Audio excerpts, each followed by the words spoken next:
Dear students, electromagnetic induction next ಪಾರ್ಟಿಗೆ ಹೋಗುವ ಇವತ್ತು. ಸೊ ಇಲ್ಲಿ ಈಗಾಗಲೇ ನೀವು ಒಂದು 2 ಪಾರ್ಟ್ಸಲ್ಲಿ ಅಂದರೆ 2 ಕ್ಲಾಸ್ಗಳಲ್ಲಿ ಒಂದು ಈ ಯೂನಿಟ್ನ ಸ್ಟೆಪ್ ಬೈ ಸ್ಟೆಪ್ ಕಲಿತಾ ಬಂದಿದ್ರಿ. ಸೊ ಆಲ್ರೆಡಿ ಈ ಪ್ಯಾರಡೈಸ್ ಲಾ ಅಥವಾ ಹೆನ್ರಿ ಆ್ಯಂಡ್ ಪ್ಯಾರಡೈಸ್ ಎಕ್ಸ್ಪೆರಿಮೆಂಟು ಇವನ್ನೆಲ್ಲ ನೋಡಿದಿರಿ. ಮ್ಯಾಗ್ನೆಟಿಕ್ ಫ್ಲಕ್ಸ್ ಅಂದರೆ ಗೊತ್ತಿದೆ ನಿಮಗೆ. ಸೊ ಅದ್ರ ಮೇಲೆ ನಾವೀಗ ಮುಂದಕ್ಕೆ ಹೋಗೋಣ. ಸೊ ಈಗ ಪ್ಯಾರಡೈಸ್ ಲಾ ಅಂದಾಗ ಅಲ್ಲಿ ನಮಗೆ ಆ ಎಕ್ಸ್ಪ್ರೆಷನ್ ಏನಿದೆ ಅದು induced E M F in the circuit. ಆ ಒಂದು ಸರ್ಕ್ಯೂಟಲ್ಲಿ ಅದು ಕ್ಲೋಸ್ಡ್ ಅಲ್ಲದೆ ಇದ್ದರೆ ಅಂದರೆ ಆ ಎಂಡ್ಸ್ ಆಫ್ ದ ವೈರ್ ಏನಿರ್ತದೆ ಅಲ್ಲಿ ಇ ಎಮ್ ಎಫ್ ಏನು ಬರ್ತದೆ ನಮಗೆ. So that is d∅dt. ಇಲ್ಲಿ φb ಅನ್ನೋದು ಮ್ಯಾಗ್ನೆಟಿಕ್ ಫ್ಲಕ್ಸ್ ಆಗಿರೋದ್ರಿಂದ ನಾವು ಅದಕ್ಕೆ ಬಿ ಅಂತ ಇಂಡಿಕೇಟ್ ಮಾಡಿರೋದು. ಆಲ್ರೆಡಿ ಇನ್ನೊಂದು ಫ್ಲಕ್ಸ್ ಇದೆಯಲ್ವಾ, ಎಲೆಕ್ಟ್ರಿಕ್ ಫ್ಲಕ್ಸ್ ಅಂತೇಳಿ. ಸೊ ಇದು ಏನು ಕೇಳಿದರೆ E M F induced in the circuit, induced ಇದು. ಓಕೆ, ಈಗ ನಮಗೆ ಇ ಎಮ್ ಎಫ್ ವ್ಯಾಲ್ಯೂ ಜಾಸ್ತಿ ಆಗಬೇಕಂದ್ರೆ ಏನು ಮಾಡಬೇಕು? ಈ ಮ್ಯಾಥಮೆಟಿಕಲಿ ಥಿಂಕ್ ಮಾಡೋದಾದರೆ ಸೊ ಈ ನ್ಯೂಮರೇಟರು ಜಾಸ್ತಿ ಆಗಬೇಕು, ನ್ಯೂಮರೇಟರ್ ದೊಡ್ಡದಾಗಬೇಕು. ಸೊ ಡಿನಾಮಿನೇಟರ್ ಡಿಕ್ರೀಸ್ ಆಗಬೇಕು, ಕಡಿಮೆ ಇರಬೇಕು. So in a short interval of ಟೈಮಲ್ಲಿ large change in magnetic flux, ಬರೀ ಮ್ಯಾಗ್ನೆಟಿಕ್ ಫ್ಲಕ್ಸ್ ಅಲ್ಲ, ಚೇಂಜ್ ಇನ್ ಮ್ಯಾಗ್ನೆಟಿಕ್ ಫ್ಲಕ್ಸ್ ಜಾಸ್ತಿ ಆಗಬೇಕು. ಈ ಫ್ಲಕ್ಸ್ ಚೇಂಜ್ ಆಗಬೇಕು ನಮಗೆ. ಸೊ ಅದರ ಮ್ಯಾಗ್ನಿಟ್ಯೂಡ್ ಜಾಸ್ತಿ ಇರಬೇಕು. ಆವಾಗ ಏನಾಗುತ್ತೆ, E M F induced increase ಆಗ್ತಾ ಹೋಗುತ್ತೆ. ಓಕೆ, ಸೊ ಈಗ ಫೈ ಅನ್ನೋದು ಏನು φb ಅಂತೀವಲ್ಲ ನಾವು, ಇದು ಮ್ಯಾಗ್ನೆಟಿಕ್ ಫ್ಲಕ್ಸ್. ಸೊ ಇದರ ಎಕ್ಸ್ಪ್ರೆಷನ್ ಏನು, BA cos θ ಅಂತ ಬರಿತೀವಿ, ಅಥವಾ B.A ಅಂತೀವಿ. ಏರಿಯಾವನ್ನು ವೆಕ್ಟರ್ ಅಂತ ನಾವು ತಿಳ್ಕೊಂಡಿದ್ದೀವಿ, ಅದು ಯಾಕೆ ಅಂತೇಳಿ. ಸೊ BA cos θ ಅಂತ ತಗೊಂಡು ಈಗ ಇಲ್ಲಿ ನಾವು ಇದರ ಫ್ಲಕ್ಸನ್ನು ಚೇಂಜ್ ಮಾಡಬೇಕು. ನಾವು ಅದು ಚೇಂಜ್ ಆಗಬೇಕು, ಯಾಕಂದರೆ d∅b ಬೇಕು ನಮಗೆ. ಸೊ ದರ್ ಇಸ್ ಇನಿಷಿಯಲ್ ಒಂದು ಫ್ಲಕ್ಸ್ ಇರುತ್ತೆ, ಫೈನಲ್ ಒಂದು ಫ್ಲಕ್ಸ್ ಆಗಬೇಕು ನಮಗೆ, ಫ್ಲಕ್ಸ್ ಬದಲಾಗಬೇಕು. ಸೊ ಚೇಂಜ್ ಆಗಬೇಕಂದ್ರೆ ನಾವು ಏನೇನು ಮಾಡ್ಬೋದು ಅನ್ನುವಂಥದ್ದು. ಸೊ ನಾವು ಚೇಂಜ್ ಮಾಡಬೇಕಂದ್ರೆ flux can be changed by changing B ಅಂದರೆ ಮ್ಯಾಗ್ನೆಟಿಕ್ ಫೀಲ್ಡು, ಎ ಅಂದರೆ area of the coil, or theta ಅನ್ನೋದು orientation of the area vector. So area vector or B, ಯಾವುದನ್ನು ಮಧ್ಯೆ ಆ್ಯಂಗಲ್ ಇದೆಯಲ್ಲ, ಬಿ ಮತ್ತು ಎದ ಮಧ್ಯೆ ಆ್ಯಂಗಲು, ಸೊ ಅದನ್ನು ಟೀಟಾ ಅಂತೀವಿ ನಾವು. ಸೊ ಟೀಟಾ ಚೇಂಜ್ ಮಾಡಿರೋ ಆಗುತ್ತೆ. ಈಗ ಒಂದನೇದಾಗಿ ಮ್ಯಾಗ್ನೆಟಿಕ್ ಫೀಲ್ಡನ್ನು ನೀವು ಚೇಂಜ್ ಮಾಡ್ತಾ ಇದ್ರೆ, ಅಂದರೆ ವೇರಿಂಗ್ ಮ್ಯಾಗ್ನೆಟಿಕ್ ಫೀಲ್ಡ್ ಇದ್ದರೆ ನೀವೇನು ಮೂವ್ ಮಾಡೋದು ಬೇಡ, ಮ್ಯಾಗ್ನೆಟಿಕ್ ಫೀಲ್ಡು ವೇರಿ ಆಗ್ತಾ ಇದ್ದರೆ ಫ್ಲಕ್ಸ್ ಚೇಂಜ್ ಆಗುತ್ತೆ. So E M F induce ಆಗುತ್ತೆ. ಅಥವಾ ಏರಿಯಾವನ್ನು ನೀವು ಚೇಂಜ್ ಮಾಡ್ತಾ ಇದ್ದರೆ, ಸೊ ಏರಿಯಾ ಚೇಂಜ್ ಮಾಡೋದಂದ್ರೆ ಏನು, ಏರಿಯಾನ ವ್ಯಾಲ್ಯೂಸನ್ನು ಇನ್ಕ್ರೀಸ್ ಆರ್ ಡಿಕ್ರೀಸ್ ಮಾಡ್ತಾ ಇದ್ದರೆ ಫ್ಲಕ್ಸ್ ಚೇಂಜ್ ಆಗುತ್ತೆ. ಅವ್ರು ಟೀಟಾ ಚೇಂಜ್ ಮಾಡ್ತಾ ಇದ್ದರೆ, ಸೊ ಟೀಟಾ ಚೇಂಜ್ ಮಾಡಿದಾಗ ಕಾಸ್ ಥೀಟಾ ವ್ಯಾಲ್ಯೂ ವೇರಿ ಆಗುತ್ತೆ, ಆವಾಗಲೂ ಕೂಡ ಫ್ಲಕ್ಸ್ ಚೇಂಜ್ ಆಗುತ್ತೆ. ಸೊ ಹಾಗಾಗಿ ನಾವು ಬಿ, ಎ ಆರ್ ಟೀಟಾ ಈ ಮೂರಲ್ಲಿ ಯಾವುದನ್ನಾದರೂ ನಾವು ಚೇಂಜ್ ಮಾಡಿದರೆ ನಮಗೆ ಫ್ಲಕ್ಸ್ ಚೇಂಜ್ ಆಗುತ್ತೆ.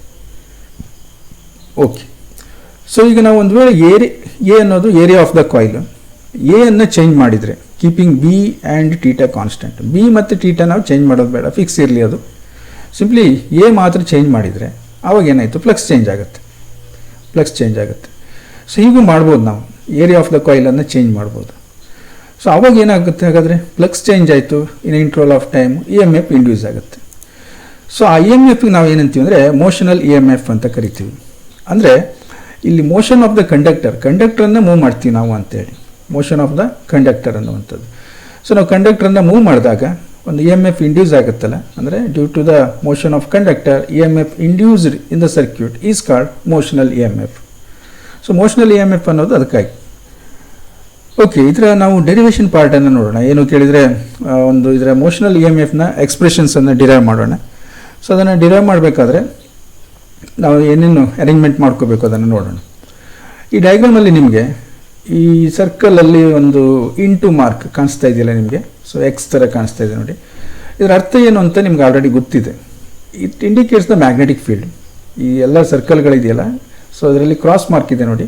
So it indicates the magnetic field such that magnetic field is directed inside the paper. ಅಂದರೆ ಈಗ ನೀವು ಇದನ್ನು ನೋಡ್ತಾ ಇದ್ದೀರಲ್ಲ, ಸೊ ನಿಮ್ಮ ಐಸಿಂದ ಮ್ಯಾಗ್ನೆಟಿಕ್ ಫೀಲ್ಡು ನೀವು ನೋಡ್ತಾ ಇರೋ ಡಿವೈಸ್ ಕಡೆ ಹೋಗ್ತಾ ಇದೆ ಅಂದ್ಕೊಳ್ಳಿ. So that is the direction of the magnetic field. ಅದೇ ಈ ಮ್ಯಾಗ್ನೆಟಿಕ್ ಫೀಲ್ಡ್ ಕಮ್ಸ್ ಔಟ್ವರ್ಡ್ಸ್, ಈ ಪೇಜಿಂದ ಹೊರಗಡೆ ಬರ್ತಾ ಇದೆ ಅಂದಾಗ ಏನಾಗ್ತಾ ಇತ್ತು, ಒಂದು ಡಾಟ್ ಹಾಕ್ತಾ ಇದ್ವಿ ನಾವು. ಸೊ ಆ್ಯರೋ ಹೆಡ್ಡನ್ನು ಇಂಡಿಕೇಟ್ ಮಾಡೋಕ್ಕೆ ಒಂದು ಡಾಟನ್ನು ಹಾಕ್ತಾ ಇದ್ವಿ. ಬಟ್ ಇಲ್ಲಿ ಏನು ಮಾಡ್ತಾ ಇದ್ವಿ ನಾವು, ಸೊ ಆ್ಯರೋ ಒಳಗಡೆ ಹೋಗ್ತಾ ಇದೆ, ಇದು ಈ ಬೋರ್ಡಿನ ಒಳಗಡೆಗೆ ಮ್ಯಾಗ್ನೆಟಿಕ್ ಫೀಲ್ಡ್ ಹೋಗ್ತಾ ಇದೆ. So that is the direction of the magnetic field. Next ಏನು ಕೇಳಿದರೆ, ಈ ಒಂದು ರೆಕ್ಟ್ಯಾಂಗ್ಯುಲರ್ ಶೇಪಲ್ಲಿರುವಂಥದ್ದು ಇದೆಯಲ್ಲ, ಒಂದು ಯು ಶೇಪ್ ಇದೆ ನೋಡಿ, ಇದೊಂದು ಕಂಡಕ್ಟರ್. ಸೊ ಇದು conductor, it's a good conductor. ಇದೇನಾಗುತ್ತೆ ಅಂದರೆ ಕಂಡಕ್ಟ್ ಮಾಡುತ್ತೆ ಅಂತ ಒಂದು ಕಂಡಕ್ಟರನ್ನು ತಗೊಂಡಿದ್ದೀವಿ ನಾವಿಲ್ಲಿ. ನೆಕ್ಸ್ಟ್ ಏನು ಕೇಳಿದರೆ ಈ ಪಿ ಕ್ಯೂ ಅನ್ನೋದು ಕೂಡ ಕಂಡಕ್ಟರೇ. ಬಟ್ ಇಲ್ಲಿ ಒಂದು ಚೇಂಜ್ ಏನು ಕೇಳಿದರೆ ಈ ಪಿ ಕ್ಯೂ ಅನ್ನು ನಾವು ಮೂವ್ ಮಾಡ್ಬೋದು. ಇದನ್ನು ಮೂವ್ ಮಾಡಿದರೆ ಈ ಮುಂದಕ್ಕೆ ಹೋಗುತ್ತೆ ಅನ್ನೋದು ಇಷ್ಟು ಅರೇಂಜ್ಮೆಂಟ್ ಇದೆ. Movable rod, this one P Q is a movable conductor. ಈಗ ಇಲ್ಲಿ ಆ ಮ್ಯಾಗ್ನೆಟಿಕ್ ಫೀಲ್ಡನ್ನು ನೋಡಿ ಪರ್ಪೆಂಡಿಕ್ಯುಲರ್ ಟು ದಿಸ್ ಏನು ಹೇಳ್ತೀರಿ ಇದಕ್ಕೆ ಏರಿಯಾ. ಸೊ ಈಗ ಏರಿಯಾ ಏನಾಗಿದೆ, this one is the area. ಈ ಪಿ ಕ್ಯೂ ಆರ್ ಎಸ್ ಅಂತ ಒಂದು ನೋಡಿ ಒಂದು ರೆಕ್ಟ್ಯಾಂಗಲ್ ಶೇಪಲ್ಲಿ ಒಂದು ಏರಿಯಾ ಫಾರ್ಮೇಷನ್ ಆಗಿದೆ. ಸೊ ದಟ್ ಏರಿಯಾ ಏನಿದೆ in presence of magnetic field. Magnetic field ಏನಾಗಿದೆ ಕೇಳಿದರೆ ಈ into the paper, directed into the paper and perpendicular to this area. Area ವೆಕ್ಟರ್ಗೆಲ್ಲ ನಾನು ಹೇಳ್ತಾ ಇರೋದು ಪರ್ಪೆಂಡಿಕ್ಯುಲರ್ ಟು ದಿಸ್ ಏರಿಯಾ. ಆ ಏರಿಯಾ ವೆಕ್ಟರ್ಗೆ ಏನಾಗಿದೆ, ಪ್ಯಾರಲಲ್ ಆಗಿದೆ. ಪ್ಯಾರಲಲ್ ಅಂತೀರಾ ಆ್ಯಂಟಿ ಪ್ಯಾರಲಲ್ ಅಂತೀರಾ? ಆ್ಯಂಟಿ ಪ್ಯಾರಲಲ್ ಅಲ್ವಾ? ಓಕೆ, ಅದನ್ನು ನಮಗೆ ಈಗ ಡಿಸ್ಕಸ್ ಬೇಡ. ಸೊ ಬಟ್ ಏನಾಗಿದೆ ಕೇಳಿದರೆ ಈ ರೆಕ್ಟ್ಯಾಂಗ್ಯುಲರ್ ಏರಿಯಾ ಇದೆಯಲ್ಲ, ಈ ಏರಿಯಾ ಬಗ್ಗೆ ಹೇಳ್ತಾ ಇರೋದು ನಾನು, ಏರಿಯಾ ವೆಕ್ಟರ್ ಅಲ್ಲ, area perpendicular to the magnetic field. Okay, ಇನ್ನು ಈ ಲೆಂತ್ ಇದೆಯಲ್ಲ, ನಾವು ಪಿ ಕ್ಯೂ ಅಂತ ತಗೋತೀವಿ. ಎಲ್ಲಿ ಈ ಒಂದು ಕಂಡಕ್ಟಿಂಗ್ ಪಾರ್ಟ್ ಅಷ್ಟೇ, ಎಕ್ಸ್ಟ್ರಾ ಬೇಡ ನಮಗೆ. ಪಿ ಕ್ಯೂ ಲೆಂತನ್ನು ನಾವು ಎಲ್ ಅಂತ ಹೇಳ್ತೀವಿ. ಸೊ ಎಲ್ ಅಂತ ಮಾರ್ಕ್ ಮಾಡ್ಕೊಳ್ಳೋಣ. ಇನ್ನು ಆರ್ ಕ್ಯೂ ಅಥವಾ ಎಸ್ ಪಿ ಇದೆಯಲ್ಲ, ಈ ಲೆಂತನ್ನು ಎಕ್ಸ್ ಅಂತ ಮಾರ್ಕ್ ಮಾಡ್ಕೊಳ್ಳೋಣ. ಕರೆಕ್ಟಾ? ಸೊ ಹಾಗಾಗಿ ನಮಗೆ ನೋಡಿ ಇದು ರೆಕ್ಟ್ಯಾಂಗಲ್ ಇರೋದ್ರಿಂದ ನಾವೇನು ಹೇಳ್ಬೋದು, ಇದರ ಏರಿಯಾವನ್ನು ಫೈಂಡ್ ಔಟ್ ಮಾಡ್ಬೋದು. ಸೊ ಲೆಂತ್ ಇಂಟು ಬ್ರೆಡ್ತ್ ಅಂತೇಳಿ, ಸೊ ಎಲ್ ಇಂಟು ಎಕ್ಸ್ ಅಂತ ನಾವು ಅದರ ಏರಿಯಾವನ್ನು ಫೈಂಡ್ ಔಟ್ ಮಾಡ್ಬೋದು. ನೋಡಿ ಇಲ್ಲೇನಿದೆ, P Q R S is a closed loop. The rod P Q is free to move. This rod is free to move. Placed in perpendicular magnetic field B. Magnetic field ಏನಾಗಿದೆ, perpendicular ಇದೆ, ಈ ಒಂದು rectangular ಏರಿಯಾಗೆ perpendicular ಆಗಿದೆ ಅನ್ನುವಂಥದ್ದು. ಮತ್ತೆ ನಾನು ಹೇಳ್ತಾ ಇದ್ದೇನೆ, ಏರಿಯಾ ವೆಕ್ಟರ್ಗಲ್ಲ, ಏರಿಯಾಗೆ ಪರ್ಪೆಂಡಿಕ್ಯುಲರ್ ಆಗಿದೆ ಅಂತೇಳಿ. And P Q is L. This length is same as this length. S R and P Q R equal. So P Q is L and R Q this side is X. Area of the loop is X into L. Area of the loop ಏನಾಗಿದೆ, X into L ಆಗಿದೆ. ಹಾಗಾಗಿ ಈ ಕಂಡೀಷನಲ್ಲಿ at present in this condition magnetic flux enclosed by the loop is, ಎಷ್ಟು flux ಇದರೊಳಗಡೆ pass ಆಗ್ತಾ ಇದೆ, magnetic field lines pass ಆಗ್ತಾ ಇದೆ, ಅದ್ರ ಮೇಲೆ ನಾವು ಫ್ಲಕ್ಸನ್ನು ಕ್ಯಾಲ್ಕುಲೇಟ್ ಮಾಡ್ತೀವಲ್ಲ. ಸೊ ಫೀಲ್ಡ್ ಲೈನ್ಸ್ ಎಷ್ಟು ಇದರಲ್ಲಿ ಕ್ರಾಸ್ ಆಗ್ತಾ ಇದೆ, ಅದಕ್ಕೆ number of field lines crossing in this area is called flux. So flux ಎಷ್ಟಿದೆ, B L into X. B ಅನ್ನೋದು magnetic field strength, L X ಅನ್ನೋದು ಏರಿಯಾ. ಇನ್ನು ಇದೇನು ಹೆಂಗೆ ಬಂತಿದ್ದು, magnetic field B A cos theta ಅಲ್ವಾ, ಫ್ಲಕ್ಸನ್ನು ನಾವು ಬಿ ಎ ಕಾಸ್ ಟೀಟಾ ಅಂತೀವಿ. ಟೀಟಾ ಏನಾಯಿತು ಇಲ್ಲಿ, ಸೊ ಕಾಸ್ ಟೀಟಾ ಅನ್ನೋದು angle between the magnetic field and area vector. Okay, so they may be considered as a parallel or anti-parallel. Usually that is anti-parallel. So therefore theta is to be taken as 0 or 180. So that gives the maximum value. Therefore the magnetic flux enclosed by loop is phi b equals to b into L into x. L into x is the area. Okay. ಈಗ ಏನಾಗುತ್ತೆ ಹಾಗಾದರೆ, E M F induce ಆಯ್ತಾ ಇದರಲ್ಲಿ? No chance. ನಿಮ್ಗೆ ಗೊತ್ತೇ ಇದೆ. So there is no any relative motion between the magnetic field or coil of the conductor. So ಈ conductor move ಆಗ್ತಾ ಇಲ್ಲ, ಅಥವಾ ಮ್ಯಾಗ್ನೆಟಿಕ್ ಫೀಲ್ಡ್ ವೇರಿ ಆಗ್ತಾ ಇಲ್ಲ, ಕಾಯಿಲಿನ ಏರಿಯಾ ವೇರಿ ಅಂದರೆ ಅದರ ಓರಿಯೆಂಟೇಷನ್ ಚೇಂಜ್ ಆಗ್ತಿಲ್ಲ. ಸೊ ಹಾಗಾಗಿ there is no induced E M F in this circuit. ಈಗ ನಾವು ಏನು ಅಂದ್ಕೊಂಡು ಬಂದಿದ್ದೀವಿ, ಏರಿಯಾವನ್ನು ಚೇಂಜ್ ಮಾಡುವ ಅಂತ ಹೇಳಿದ್ದೀವಿ. ಸೊ ಏರಿಯಾ ಯಾವಾಗ ಚೇಂಜ್ ಆಗುತ್ತೆ, ನೀವು ಈ ಮೂವೇಬಲ್ ರಾಡ್ ಅಂತ ಹೇಳಿದ್ದೀವಲ್ಲ, ಇದು ಪಿ ಕ್ಯೂ, ಇದನ್ನು ಮೂವ್ ಮಾಡಿದಾಗ ಏನಾಗುತ್ತೆ, ಏರಿಯಾ ಚೇಂಜ್ ಆಗ್ತಾ ಹೋಗುತ್ತೆ. ಸೊ ಏರಿಯಾ ಚೇಂಜ್ ಆದರೆ ಏನಾಗುತ್ತೆ, ನಿಮಗೆ ಆಟೋಮೆಟಿಕ್ಕಾಗಿ ಫ್ಲಕ್ಸ್ ಚೇಂಜ್ ಆಗುತ್ತೆ. ಸೊ ಹಾಗಾಗಿ ನಮಗೆ ಚೇಂಜ್ ಇನ್ ಫ್ಲಕ್ಸ್ ಸಿಗುತ್ತೆ. ಇದಕ್ಕೊಂದು ಟೈಮ್ ಎಷ್ಟೋ ತಗೊಂಡಿದೆ ಅಂದ್ಕೊಳ್ಳೋಣ. ಆ ಟೈಮಲ್ಲಿ ಎಷ್ಟು ಏರಿಯಾ ಚೇಂಜ್ ಆಗಿದೆ, ಅದರ ಮೇಲಿಂದ ಎಷ್ಟು ಫ್ಲಕ್ಸ್ ಚೇಂಜ್ ಆಗಿದೆ, change in flux in interval of ಟೈಮನ್ನು ನೋಡಿದರೆ ನಮಗೆ ಇದರಲ್ಲಿ ಇಂಡ್ಯೂಸ್ ಆಗಿರುವಂಥ ಇ ಎಮ್ ಎಫ್ ಸಿಗುತ್ತೆ. ಓಕೆ, ಈಗ ಏನು ಮಾಡೋಕೆ ಹೇಳಿದರೆ ನೋಡಿ ಏನಾಗುತ್ತೆ, ಈ ರಾಡು ಹೇಗೆ ಮೂವ್ ಆಗುತ್ತೆ, ಈ ರೀತಿ ಮೂವ್ ಆಗುತ್ತೆ ರಾಡ್. ಸೊ ಇನ್ನೊಂದು ಸರಿ ಬೇಕಾದ್ರೆ ನೋಡಿ, ಈ ರಾಡ್ ಏನಾಗುತ್ತೆ ಕೇಳಿದರೆ ಮೂವೇಬಲ್ ರಾಡು. ಸೊ ಇದೊಂದು ಕಾನ್ಸ್ಟೆಂಟ್ ವೆಲಾಸಿಟಿ ಚೇಂಜ್ ಆಗೋದಿಲ್ಲ. It's not accelerated, it's constant velocity ಇದು ಮೂವ್ ಆಗುತ್ತೆ. ಸೊ ಹೀಗೆ ಮೂವ್ ಆಗಿ ಏನಾಯಿತು, ಏರಿಯಾ ಚೇಂಜ್ ಆಗ್ತಾ ಹೋಗುತ್ತೆ. ಕ್ಲಿಯರ್? ಓಕೆ, ನಾವೀಗ ಏನೇನು ಫೈಂಡ್ ಔಟ್ ಮಾಡ್ಕೊಂಡ್ವಿ ಇಲ್ಲಿ, ನಮಗೆ ಫ್ಲಕ್ಸ್, ಇನಿಷಿಯಲ್ ಫ್ಲಕ್ಸ್ ಸಿಕ್ತು ನಮಗಿದು 5b = BLX ಅಂತೇಳಿ. ಸೊ ಫೈನಲಿ ಏನಾಗಿರುತ್ತೆ, ಏರಿಯಾ ಕ್ಲೋಸ್ ಆಯಿತು ಅಂದ್ಕೊಳ್ಳಿ, ಎಟ್ ದ ಎಂಡ್ ಬಂದಿದೆ ಅಂದ್ಕೊಳ್ಳಿ, so there is no more flux, it may be zero. Therefore we have to find the change in flux. So change in ಫ್ಲಕ್ಸನ್ನು ನಾವು find out ಮಾಡಬೇಕು. ಅದಕ್ಕೆ ನಾವೇನು ಮಾಡುವ ಕೇಳಿದರೆ ಫ್ಯಾರಡೇಸ್ ಲಾವನ್ನು ಯೂಸ್ ಮಾಡ್ಕೊಳ್ಳೋಣ. ಸೊ ಇಲ್ಲಿ ನಾವೇನು ಮಾಡ್ತಾ ಇದ್ದೀವಿ ಕೇಳಿದರೆ ಈ ಡೆರಿವೇಷನನ್ನು ಫ್ಯಾರಡೇಸ್ ಲಾ ಯೂಸ್ ಮಾಡಿಕೊಂಡು ಮಾಡ್ತಾ ಇದ್ದೀವಿ. ಹಾಗಾಗಿ ನಮಗೆ X is changing with time, the rate of change in flux will be induce and E M F is given by E equals to minus D phi by D T. ಇದು Faraday's law. So ಈ ಡೆರಿವೇಷನನ್ನು Faraday's ಲಾ use ಮಾಡಿಕೊಂಡು ನಾವು ಮಾಡ್ತಾ ಇರೋದ್ರಿಂದ Faraday's ಎಕ್ಸ್ಪ್ರೆಷನ್ಸನ್ನು ನಾವು ಇಲ್ಲಿ expression for the induced E M F ಅನ್ನು ಯೂಸ್ ಮಾಡಿದರೆ, so that is E equals to minus D phi by D T. And that is equals to, substitute ಮಾಡಿ ಫೈ ಬಿ ವ್ಯಾಲ್ಯೂಸನ್ನು, that is equals to D by D T of B L X. B ಅನ್ನೋದೇನು field constant ಇದೆ ಅಂತ ಹೇಳಿದ್ದೀನಿ ನಾವು. L ಅನ್ನೋದೇನು length of the rectangle shaped coil. So ಅದರಲ್ಲಿ L ಅನ್ನೋ ಲೆಂತ್ ಫಿಕ್ಸ್ ಇದೆ ನೋಡಿ, ಪಿ ಕ್ಯೂ ಲೆಂತನ್ನು ನಾವು ಎಲ್ ಅಂತ ತಗೊಂಡಿದ್ದೀವಿ, ಇದು ಚೇಂಜ್ ಆಗೋದಿಲ್ಲ. ಬಟ್ ಯಾವ್ದು ಚೇಂಜ್ ಆಗ್ತಾ ಇದೆ, ಎಕ್ಸ್ ವೇರಿ ಆಗ್ತಾ ಇದೆ, ಕರೆಕ್ಟಾ? ಸೊ ಹಾಗಾಗಿ ನಾವು ಅದನ್ನು ಬಿ ಮತ್ತು ಎಲ್ ಅನ್ನು ಕಾನ್ಸ್ಟೆಂಟ್ ಅಂತ ಹೊರಗೆ ತೊಗೊಂಡ್ರೆ minus B L into D X by D T. X vary ಆಗ್ತಾ ಇರುವಂಥ ಕ್ವಾಂಟಿಟಿ ಇಲ್ಲಿ with respect to time. So D X by D T ಅನ್ನೋದು ಏನಾಯಿತು, ಈಗ ಯಾವ್ದು ಮೂವ್ ಆಗ್ತಿದೆ ನಮಗೆ, ಆ ರಾಡ್ ಮೂವ್ ಆಗ್ತಾ ಇದೆ. So it covers a distance X ಅನ್ನು. So that is a small increase or small change in X with interval of time D T. ಏನಾಗುತ್ತದು D X by D T ಅಂದರೆ, so that is velocity of the rod. ಆ rod ಯಾವ ಸ್ಪೀಡಲ್ಲಿ move ಆಗ್ತಾ ಇದೆ ಅನ್ನೋದನ್ನು ನಮಗೆ ಇಲ್ಲಿ ಹೇಳ್ತಾ ಇದೆ. ನಾವೇನು ಮಾಡಿದ್ವಿ ಕೇಳಿದರೆ, ಆ d X by D t ಇರೋ ಜಾಗದಲ್ಲಿ ವಿ ಅನ್ನು ಸಬ್ಸ್ಟಿಟ್ಯೂಟ್ ಮಾಡುವ. So that is velocity of the moving rod. But ಇಲ್ಲಿ ನಾವು ಏನು ಸಬ್ಸ್ಟಿಟ್ಯೂಟ್ ಮಾಡ್ತೀವಿ ಅಂದರೆ d X by D t equals to minus v ಅಂತ ಸಬ್ಸ್ಟಿಟ್ಯೂಟ್ ಮಾಡ್ತೀವಿ. ರೀಸನ್ ಇಷ್ಟೇ, ಎಕ್ಸ್ ಏನಾಗುತ್ತೆ, ಎಕ್ಸ್ ಡಿಕ್ರೀಸ್ ಆಗ್ತಾ ಹೋಗುತ್ತೆ ಟೈಮ್ ಇನ್ಕ್ರೀಸ್ ಆದ ಹಾಗೆ. ಸೊ ಇನ್ನೊಂದು ನೋಡಿ, ಎಕ್ಸ್ ವ್ಯಾಲ್ಯೂ ಏನಾಗುತ್ತೆ, ಕಡಿಮೆ ಆಗ್ತಾ ಹೋಗುತ್ತೆ. ಯಾಕೆಂದರೆ ರಾಡ್ ಮೂವ್ ಆದ ಹಾಗೆ ಎಕ್ಸ್ ಡಿಸ್ಟೆನ್ಸ್ ಕಡಿಮೆ ಆಗ್ತಾ ಹೋಗುತ್ತೆ, ಎಕ್ಸ್ ವ್ಯಾಲ್ಯೂ ಕಡಿಮೆ ಆಗುತ್ತೆ. ಸೊ ಟೈಮ್ ಇನ್ಕ್ರೀಸ್ ಆದ ಹಾಗೆ. ಸೊ ಅದಕ್ಕಾಗಿ ನಾವು ಮೈನಸ್ ವಿ ಅಂತ ತಗೋತೀವಿ. ಸೊ ಇದು ಮೈನಸ್ ವಿ ಅಂತ ನಾವಿಲ್ಲಿ ಸಬ್ಸ್ಟಿಟ್ಯೂಟ್ ಮಾಡಿದರೆ ಮೈನಸ್ ಇಂಟು ಮೈನಸ್ ಪ್ಲಸ್ ಆಯಿತು. So the induced E M F is B L V. So B ಅಂದರೆ ಮ್ಯಾಗ್ನೆಟಿಕ್ ಫೀಲ್ಡ್, ಎಲ್ ಅನ್ನೋದು ಲೆಂತ್ ಆಫ್ ದ ರಾಡ್, ಯಾವ ರಾಡ್ ಮೂವ್ ಆಗ್ತಿದೆಯಾ ಅದರ ಲೆಂತ್, ವಿ ಅನ್ನೋದು it's velocity. This is the expression for the motional E M F ಅಂತ ಹೇಳ್ತಾರೆ. So ಈ ಡೆರಿವೇಷನನ್ನು ಕೇಳ್ತಾರೆ, ಇಷ್ಟೇ ಬರೆದ್ರೆ ಸಾಕು. ಬಟ್ ಇಲ್ಲಿ ನಾನು ಅವಾಗಲೇ ನಿಮಗೆ ಒಂದು ಏರಿಯಾ ವೆಕ್ಟರ್ ಬಗ್ಗೆ ಮಾತಾಡ್ತಾ ಬೇಡ ಅದು ಡಿಸ್ಕಸ್ ಮಾಡೋದು ಅಂತ ಹೇಳಿದೆ. ಕಾರಣ ಇಷ್ಟೇ. ಸೊ ಇದು ಎನ್ ಸಿ ಆರ್ ಟಿ ಟೆಕ್ಸ್ಟಲ್ಲಿ ಮಾಡಿರುವಂಥ method.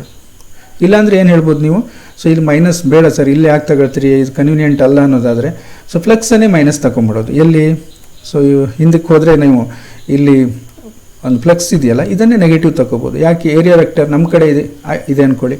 So it comes out from the paper ಅಂದ್ಕೊಂಡ್ರೆ ಮ್ಯಾಗ್ನೆಟಿಕ್ ಫೀಲ್ಡ್ ಏನಾಗ್ತಾ ಇದೆ, ಒಳಗಡೆ ಹೋಗ್ತಾ ಇದೆ. ಸೊ ಎರಡರ ಮಧ್ಯೆ ಆ್ಯಂಗಲ್ ಎಷ್ಟಿದೆ, 180 ಡಿಗ್ರಿ ಇದೆ. So area b into area cos theta, cos 180 is -1, ಇಲ್ಲಿ ಮೈನಸ್ ತಗೊಂಡು ಮಾಡ್ಬೋದು.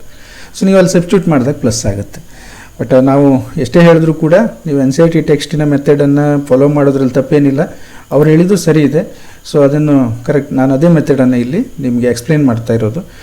Okay, this is for the derivation. So ಭಾಳ ಸಿಂಪಲ್ ಸಣ್ಣ ಡೆರಿವೇಷನ್ನು. ಇದನ್ನು 3 ಮಾರ್ಕ್ಸಿಗೆ ಕೇಳ್ತಾರೆ ಎಕ್ಸಾಮಲ್ಲಿ.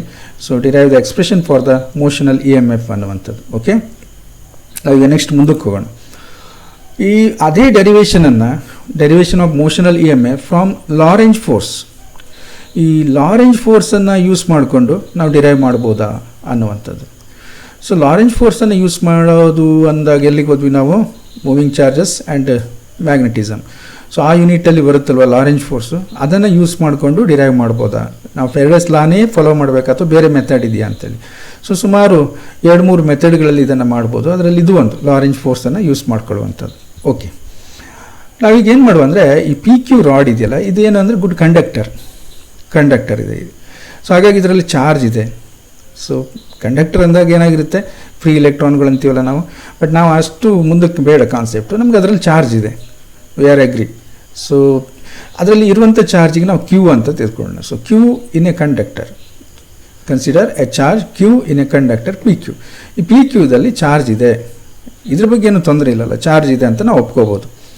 Okay, when conductor P Q is moving with speed V or velocity V, the charge will also moving with speed V. ಕರೆಕ್ಟಾ? ಇದರಲ್ಲಿ ಚಾರ್ಜ್ ಇದೆ ಈ ರಾಡಲ್ಲಿ. ಯಾವಾಗ ಈ ರಾಡ್ ಮೂವ್ ಆಗುತ್ತೋ ವಿತ್ ವೆಲಾಸಿಟಿ ವಿ, ಅದು ರಾಡು ಮೂವ್ ಆಗುವಾಗ ಚಾರ್ಜ್ ಏನಾದರೂ ಅಲ್ಲೇ ಉಳ್ಕೊಳ್ಳುತ್ತೆ ಅಂತ ಹೇಳಲಿಕ್ಕೆ ಸಾಧ್ಯನಾ? ಚಾರ್ಜ್ ಅದ್ರ ಒಳಗಡೆ ಇರುವಂಥದ್ದು, ಆ ರಾಡಿನಲ್ಲಿ ಇರುವಂಥದ್ದು. ಸೊ ಹಾಗಾಗಿ ಏನಾಯಿತು, ರಾಡ್ನೊಟ್ಟಿಗೆ ಅದು ಮೂವ್ ಆಗುತ್ತಲ್ಲ, ಕರೆಕ್ಟಾ? ಏನಾಯಿತು, ಈ ರಾಡ್ ಅನ್ನೋದೇನಿದೆ, ಕಂಡಕ್ಟಿಂಗ್ ರಾಡು ಪಿ ಕ್ಯೂ, ಇದರಲ್ಲಿ ಚಾರ್ಜ್ ಇದೆ. ಸೊ ಈ ಚಾರ್ಜ್ ಇದೆ, ಈ ರಾಡ್ ಏನಾಯಿತು, ಮೂವ್ ಆಗ್ತಾಯಿದೆ. ನಾವು ಬಸ್ಸಲ್ಲಿ ಕೂತ್ಕೊಂಡಿದ್ದೀವಿ, ನಾವು ಕೂತ್ಕೊಂಡಿರೋ ಪ್ಯಾಸೆಂಜರ್ಸ್ ಎಲ್ಲ ಚಾರ್ಜ್ ಅಂದ್ಕೊಳ್ಳಿ, ಬಸ್ ಮೂವ್ ಆಗ್ತಾಯಿದೆ. ನಾವು ಮೂವ್ ಆಗದೇ ಇದ್ದರೆ ಆ ಚಾನ್ಸಸ್ ಇದೆಯಾ? ಇಲ್ಲ. ಸೊ ಆದರೆ ಹಾಗಾಗಿ ಇರುವ ಚಾರ್ಜ್ ಎಲ್ಲ ಏನಾಯಿತು, ಈ ಡೈರೆಕ್ಷನ್ದಲ್ಲಿ ಮೂವ್ ಆಗಲಿಕ್ಕೆ ಶುರುವಾಯಿತು. ಹಾಂ, ನಮಗೀಗ ಏನಾಯಿತು ಕೇಳಿದರೆ, ನಾವು ಚಾರ್ಜನ್ನು ತಗೊಂಡು ಮಾತಾಡೋದಾದರೆ ಇಲ್ಲಿ ಚಾರ್ಜ್ ಮೂವ್ ಆಗ್ತಾಯಿದೆ. ಹಾಗಾಗಿ ಈ ಚಾರ್ಜ್ ಈಸ್ ಮೂವಿಂಗ್. ಎಲ್ಲಿ ಮೂವ್ ಆಗ್ತಾಯಿದೆ? ಇನ್ presence of magnetic field. Magnetic ಫೀಲ್ಡಲ್ಲಿ ಚಾರ್ಜ್ ಮೂವ್ ಆಗ್ತಾಯಿದೆ. ಓಕೆ, ಹಾಗಾದರೆ ಚಾರ್ಜ್ ಮ್ಯಾಗ್ನೆಟಿಕ್ ಫೀಲ್ಡಲ್ಲಿ ಮೂವ್ ಆಗ್ತಾಯಿದ್ರೆ ಏನಾಯಿತು, it experience a force. So ಆ ಮ್ಯಾಗ್ನೆಟಿಕ್ ಫೋರ್ಸನ್ನು ಎಕ್ಸ್ಪೀರಿಯನ್ಸ್ ಮಾಡುತ್ತೆ ಯಾವುದು, ಚಾರ್ಜ್. ಆ ಒಂದು ಮ್ಯಾಗ್ನೆಟಿಕ್ ಫೋರ್ಸು ಎಕ್ಸ್ಪ್ರೆಷನ್ ಏನು ಕೇಳಿದರೆ, so that is F B, ಅಂದರೆ force due to magnetic field. ನಿಮಗೆ ಅಲ್ಲಿ ಲಾರೆಂಜ್ ಫೋರ್ಸಲ್ಲಿ ಎರಡು ಒಟ್ಟಿಗೆ ಸೇರಿಸಿ ಹೇಳ್ತಾರೆ, ಏನೇನು, force due to the electric field, force due to the magnetic field ಒಟ್ಟಿಗೆ ಇದೆ. ಬಟ್ ಈಗ ಚಾರ್ಜ್ ಮೂವ್ ಆಗ್ತಾ ಇದೆ, ಇಲ್ಲಿ ಎಲೆಕ್ಟ್ರಿಕ್ ಫೀಲ್ಡಿನ ವಿಷಯ ಇಲ್ಲ, ಇನ್ ಮ್ಯಾಗ್ನೆಟಿಕ್ ಫೀಲ್ಡಲ್ಲಿ ಮೂವ್ ಆಗ್ತಾ ಇದೆ. ಅದು ಹೇಗೆ ಮೂವ್ ಆಗ್ತಾ ಇದೆ, perpendicular to the magnetic field, ಕರೆಕ್ಟಾ? ಸೊ ಹಾಗಾಗಿ ನಾವೇನು ಹೇಳ್ಬೋದು, this expression f b, that is the force due to the magnetic field on moving charge is given by v cross b. V is the velocity of the charge. Okay, ನಮ್ಗೆ ಹೇಳಲಿಕ್ಕೆ ಏನು ತೊಂದರೆ ಇಲ್ಲ, velocity of the rod, velocity of the charge. Okay, b is the magnetic field. So cross product ಇದೆ, ಹಾಗಾಗಿ V ಮತ್ತು B ನಮ್ಗೆ ಹೇಗಿದೆ ಅಂತ ಗೊತ್ತಿದೆ ನಮಗೆ. ವಿ ಡೈರೆಕ್ಷನ್ ಹೀಗಿದೆ ಅಲ್ವಾ, v direction moving like this way, rod is moving in this direction. And what about B? B is inside, so into the paper. ಒಂದು ಇದು ಮತ್ತು ಅದು ಪರ್ಪೆಂಡಿಕ್ಯುಲರ್. ಓಕೆ, ವಿ ಮತ್ತು ಬಿ ಪರ್ಪೆಂಡಿಕ್ಯುಲರ್ ಆಯಿತು. ಹಾಗಾದರೆ ಎಫ್ ಎಲ್ಲಿ ಬರಬೇಕು? ನಿಮಗೆ ಕ್ರಾಸ್ ಪ್ರಾಡಕ್ಟ್ ಚೆನ್ನಾಗಿ ಗೊತ್ತಿದೆ ನಿಮಗೆ. F may come like this way or in this direction. ಅದನ್ನು ಹೇಗೆ ಡಿಸೈಡ್ ಮಾಡೋದು ನಾವು ನೋಡು. ನಮಗೆ ಏನು ಬೇಕು, ನಮಗೆ ಫೋರ್ಸಿನ ಡೈರೆಕ್ಷನ್ನ ಫೈಂಡ್ ಔಟ್ ಮಾಡಬೇಕು. ಏನೇನು ಗೊತ್ತಾಯ್ತು ನಮಗೆ, ಈ ರಾಡ್ ಮೂವ್ ಆಗ್ತಾ ಇದೆ, ರಾಡಲ್ಲಿರೋ ಚಾರ್ಜ್ ಮೂವ್ ಆಗ್ತಾ ಇದೆ. ಹಾಗಾಗಿ moving charge in a presence of magnetic field experience a force given by Lorentz force, that is F B is equal to Q into V cross B. So V cross B into Q. So that is the force. ಈಗ ನಿಮಗೆ ಗೊತ್ತಾಯಿತು V ಎಲ್ಲಿದೆ ಮತ್ತು B ಎಲ್ಲಿದೆ ಅಂತ ಕ್ಲಿಯರಾಗಿ ಪಿಕ್ಚರಲ್ಲಿ ಗೊತ್ತಾಗ್ತಾ ಇದೆ. So angle between these two ಎಷ್ಟಿರುತ್ತೆ, 90 ಡಿಗ್ರಿ. ಒಂದು ಪೇಪರ್ ಒಳಗಡೆ ಹೋಗ್ತಾ ಇದೆ, ಒಂದು ಪೇಪರ್ಗೆ ಪ್ಯಾರಲಲ್ ಆಗಿ ಹೋಗ್ತಾ ಇದೆ. ಸೊ 90 ಡಿಗ್ರಿ ಅಲ್ವಾ. ಓಕೆ, ನಾವು ಇದರ ಎಕ್ಸ್ಪ್ರೆಷನ್ನ ಮ್ಯಾಗ್ನಿಟ್ಯೂಡನ್ನು ನೋಡೋಣ. So magnitude of this force is F B is equal to Q V B sine theta. ಕರೆಕ್ಟಾ? ನಾವು ಕ್ರಾಸ್ ಪ್ರಾಡಕ್ಟ್ಗೆ ಅದರ ಮ್ಯಾಗ್ನಿಟ್ಯೂಡ್ ಅಂತ ತೆಗೆದುಕೊಂಡ್ರೆ V B sine theta. So Q is the Q V B sine theta. Theta is the angle between magnetic field and velocity vector. Theta ಅನ್ನೋದೇನಿದೆ, angle between the magnetic field and velocity vector. Okay, so ಅವೆರಡರ ಮಧ್ಯದ angle theta. But ಆ ಎರಡರ ಮಧ್ಯೆ ಇರುವಂಥ angle ಎಷ್ಟಿದೆ, theta is 90 degree because they are perpendicular. ಯಾವುದು, magnetic field ಮತ್ತು ವೆಲಾಸಿಟಿ ಪರ್ಪೆಂಡಿಕ್ಯುಲರ್ ಇರೋದ್ರಿಂದ theta is equal to 90 degree. So theta ಇರೋ ಜಾಗದಲ್ಲಿ 90 ಡಿಗ್ರಿ ಹಾಕಿ sine 90 is 1. therefore f b, this is magnitude. F B is equal to Q V b. Q V b is the magnitude of the force. Okay, ನಮ್ಗೆ ಏನು ಬೇಕಂದರೆ direction ಬೇಕು. ಈ ಫೋರ್ಸಿನ direction ಬೇಕು ನಮಗೆ. ಮ್ಯಾಗ್ನಿಟ್ಯೂಡ್ ಮಾತ್ರ ಅಲ್ಲ, ಫೋರ್ಸಿನ ಡೈರೆಕ್ಷನ್ ಕೂಡ ಬೇಕು. ಯಾಕೆಂದರೆ ನಮ್ಗೆ ಏನಾಗ್ತಿದೆ ಅಂತ ನೋಡಬೇಕಿಲ್ಲಿ. ಇದನ್ನು ಕ್ಲೀನಾಗಿ ಕಲ್ತ್ಕೊಂಡ್ರೆ ನೀವು ಹೈಯರ್ ಆರ್ಡರ್ ಪ್ರಾಬ್ಲಮ್ಸನ್ನೆಲ್ಲ ಸಾಲ್ವ್ ಮಾಡ್ಬೋದು. ಈ IIT ಲೆವೆಲ್ ಪ್ರಾಬ್ಲಮ್ಸ್ ಎಲ್ಲ ಇದರಲ್ಲಿ ಸಾಲ್ವ್ ಮಾಡ್ಲಿಕ್ಕೆ ಸಾಧ್ಯ ಆಗುತ್ತೆ. ಅದಕ್ಕೆ ಕ್ಲೀನಾಗಿ ಅರ್ಥ ಮಾಡ್ಕೊಳ್ತಾ ಹೋಗಿ. ಸೊ ಇಲ್ಲಿವರೆಗೆ ಏನೂ ತೊಂದರೆ ಇಲ್ಲ ಅನ್ಕೋತೀನಿ. ಮ್ಯಾಗ್ನಿಟ್ಯೂಡ್ ಆಫ್ ದ ಫೋರ್ಸ್, ಈ direction of the force on this charge can be find out by using Fleming's left hand rule. ಅಥವಾ ನೀವು ಅಲ್ಲಿ ಆ ಒಂದು ಮೂವಿಂಗ್ ಚಾರ್ಜಸ್ ಯೂನಿಟಲ್ಲಿ ನೆನಪಿದೆಯಾ ನಿಮಗೆ, IJK ಅಂತ ತಗೊಂಡು ಸೊ ಏನು ಮಾಡ್ತೀರಿ ನೀವು, ಇದರ ಕ್ರಾಸ್ ಪ್ರಾಡಕ್ಟನ್ನು ಮಾಡ್ತೀರಿ. ಕ್ರಾಸ್ ಪ್ರಾಡಕ್ಟನ್ನು ಮಾಡಿದಾಗ ಮ್ಯಾಗ್ನೆಟಿಕ್ ಫೀಲ್ಡು ನೆನಪಿದೆಯಾ, ಡೌನ್ವರ್ಡ್ ಬರ್ತಾ ಇತ್ತು. ಎಫ್ ಬಿ, ವಿ ಒಂದು ಆ್ಯಕ್ಸಿಸಲ್ಲಿ, ಬಿ ಒಂದು ಆ್ಯಕ್ಸಿಸಲ್ಲಿ ತಗೊಂಡು ಸೊ ನೆಗೆಟಿವ್ ವ್ಯಾಲ್ಯೂ ಬರುತ್ತೆ ನೋಡಿ. ನಾವು ಆ ಒಂದು ಮೂವಿಂಗ್ ಚಾರ್ಜಸಲ್ಲಿ ನೀವು ಕಲ್ತಿದ್ದೀರಿ ಅದನ್ನು. ಬಟ್ ಇಲ್ಲೇನು ಮಾಡುವ, ನಾವು ಫ್ಲೇಮಿಂಗ್ಸ್ ಲೆಫ್ಟ್ ಹ್ಯಾಂಡ್ ರೂಲನ್ನು ನೋಡುವ. ಸೊ ಆ ರೂಲ್ನ ನಾವು ಹೇಗೆ ಯೂಸ್ ಮಾಡ್ಕೊಳ್ಳೋದು ಅನ್ನುವಂಥದ್ದು. ಈ ಫ್ಲೇಮಿಂಗ್ಸ್ ಲೆಫ್ಟ್ ಹ್ಯಾಂಡ್ ರೂಲ್ ಏನು ಹೇಳುತ್ತೆ ಕೇಳಿದ್ರೆ, if the first 3 fingers of the left hand are stretched such that they are mutually perpendicular, and if 4th finger is in the direction of the field and middle finger in the direction of velocity of the positively charged particle. Note this, positively charged particle. Then thumb gives the direction of the mechanical force. ಆ charge move ಆಗ್ತಾ ಇದೆ, ಕರೆಕ್ಟಾ? ಎಲ್ಲಿ? Magnetic ಫೀಲ್ಡಲ್ಲಿ charge move ಆಗ್ತಾ ಇದೆ. It has some velocity. So ಇದು ಒಂದು ಸ್ಪೀಡಲ್ಲಿ ಒಂದು ವೆಲಾಸಿಟಿ ಇದೆ, ಇದಕ್ಕೆ ಡೈರೆಕ್ಷನ್ ಇದೆ. ಸೊ ಆ ಸ್ಪೀಡಲ್ಲಿ ಮೂವ್ ಆಗ್ತಾ ಇದೆ. ಆ ಚಾರ್ಜಿನ ಮೇಲೆ ಫೋರ್ಸ್ ಆ್ಯಕ್ಟ್ ಆಗುತ್ತೆ. ಫೋರ್ಸ್ ಯಾಕೆ ಆ್ಯಕ್ಟ್ ಆಯಿತು? Due to the magnetic field, due to the particle is moving, charged particle is moving.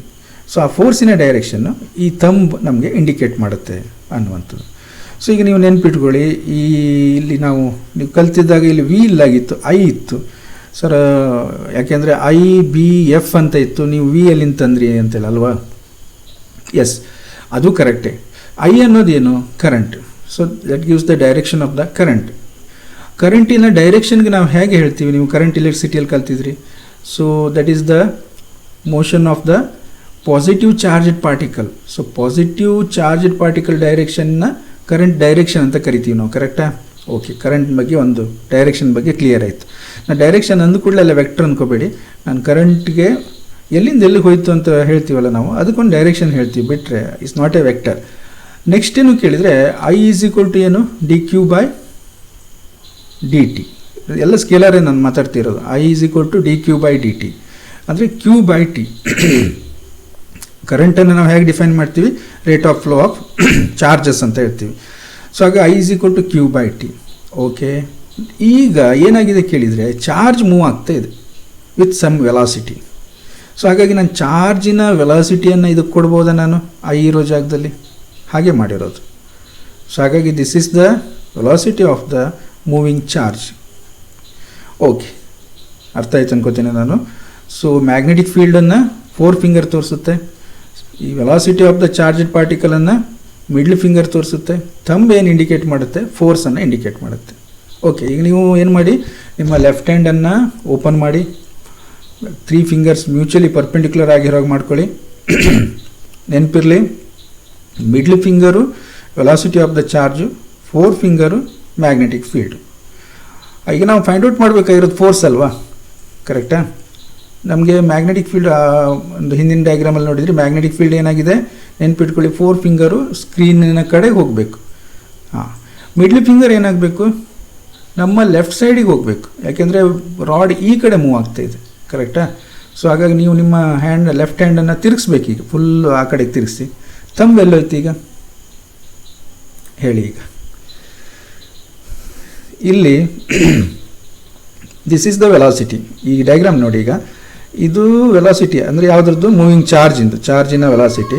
ಇದು ಮ್ಯಾಗ್ನೆಟಿಕ್ ಫೀಲ್ಡ್. ಸೊ ಫೀಲ್ಡ್ ಏನಾಗಿದೆ? ಇನ್ವರ್ಡ್ ಇದೆ, ಅಂದರೆ ಈ ಪೇಪರ್ನ ಒಳಗಡೆ ಹೋಗಿದೆ. ಇದೇನಾಗಿದೆ? Velocity of the charged particle, ಕರೆಕ್ಟಾ? ಫೋರ್ಸ್ ಎಲ್ಲಿ ಬಂತು ಈಗ ನಮಗೆ? ಕೈ ಹಾಗೆ ಇದೆಯಾ ನಿಮ್ಮದು ಲೆಫ್ಟ್ ಹ್ಯಾಂಡು? ಓಕೆ, ಈಗ ಫುಲ್ ತಿರುಗಿಸಿ. ಅದನ್ನು ಫುಲ್ ತಿರ್ಸಿದಾಗ ಏನಾಯಿತು ನಿಮಗೆ? ಸೊ 4 ಫಿಂಗರು ಮ್ಯಾಗ್ನೆಟಿಕ್ ಫೀಲ್ಡಿನ ಡೈರೆಕ್ಷನ್ ತೋರಿಸ್ತಾ ಇದೆ, ಕರೆಕ್ಟಾ? ನೆನಪಾಗ್ತಾ ಇಲ್ವಾ? ನೋಡಿ, ಈ 4 ಫಿಂಗರು ಮ್ಯಾಗ್ನೆಟಿಕ್ ಫೀಲ್ಡಿನ ಡೈರೆಕ್ಷನನ್ನು ತೋರಿಸ್ತಾ ಇದೆ. ಇದು ವೆಲಾಸಿಟಿ ತೋರಿಸ್ಬೇಕು. ಯಾವುದು? Middle finger. ನೋಡಿ, ಈಗ ಮಿಡ್ಲ್ ಫಿಂಗರು ವೆಲಾಸಿಟಿ ತೋರಿಸ್ತಾ ಇದೆ. ಥಂಬ್ ಎಲ್ಲಿ ಮಾಡ್ತಾ ಇದೆ? ಡೌನ್ವರ್ಡ್ ಇಲ್ವಾ? ನಿಮ್ಮ ನೋಡಿ, ಕೈಯನ್ನು ನೋಡ್ಕೊಳ್ಳಿ ಒಂದ್ಸರಿ. ಡೌನ್ವರ್ಡ್ ತೋರಿಸ್ತಾ ಇದೆ, ಕರೆಕ್ಟ್. ಹಾಗಾದರೆ ಏನಾಯಿತು ಕೇಳಿದರೆ, ಈ ರಾಡಲ್ಲಿ ಇರುವಂಥ ಚಾರ್ಜು ಫೋರ್ಸನ್ನು ಎಕ್ಸ್ಪೀರಿಯನ್ಸ್ ಮಾಡ್ತಾ ಇದೆ. ಸೊ ಆ ಫೋರ್ಸ್ ಎಕ್ಸ್ಪೀರಿಯನ್ಸ್ ಮಾಡೋದ್ರಿಂದ ಏನಾಯಿತು ಕೇಳಿದರೆ, ಆ ಒಂದು ಇರುವಂಥ ಚಾರ್ಜು, ಪಾಸಿಟಿವ್ ಚಾರ್ಜು, ನೆನಪಿರಲಿ, ಪಾಸಿಟಿವ್ ಚಾರ್ಜು ಏನು ಮಾಡುತ್ತು? ಪಿ ಇಂದ ಕ್ಯೂ ಕಡೆಗೆ ಮೂವ್ ಆಗಲಿಕ್ಕೆ ಶುರುವಾಗುತ್ತೆ. ಪಿ ಇಂದ ಕ್ಯೂ ಕಡೆಗೆ ಮೂವ್ ಆಗುತ್ತೆ.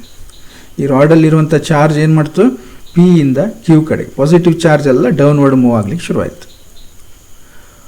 ಓಕೆ, ನಾವು ಏನು ಮಾಡುವ ಕೇಳಿದರೆ, ಈ ರಾಡನ್ನು ಮೂವ್ ಮಾಡಿದ್ದೀವಿ ನಾವು ವಿತ್ ವೆಲಾಸಿಟಿ ವಿ, ಅಂದರೆ ಅರ್ಥಾತ್ ಚಾರ್ಜನ್ನು ಮೂವ್ ಮಾಡಿದ್ದೀವಿ ನಾವು. ಸೊ ಚಾರ್ಜನ್ನು ಮೂವ್ ಮಾಡಿರೋದ್ರಿಂದ ಏನಾಯಿತು? ಈ ರಾಡಿನಲ್ಲಿ ಇರುವಂಥ ಪಾಸಿಟಿವ್ ಚಾರ್ಜ್ಗಳು, ರಾಡ್ ಮೂವ್ ಆಗ್ತಾ ಇದೆ, ಚಾರ್ಜ್ ಅದ್ರ ಜೊತೆ ಮೂವ್ ಆಗ್ತಾ ಇದೆ, ಬಟ್ ಏನು ಮಾಡುತ್ತೆ ಅದು?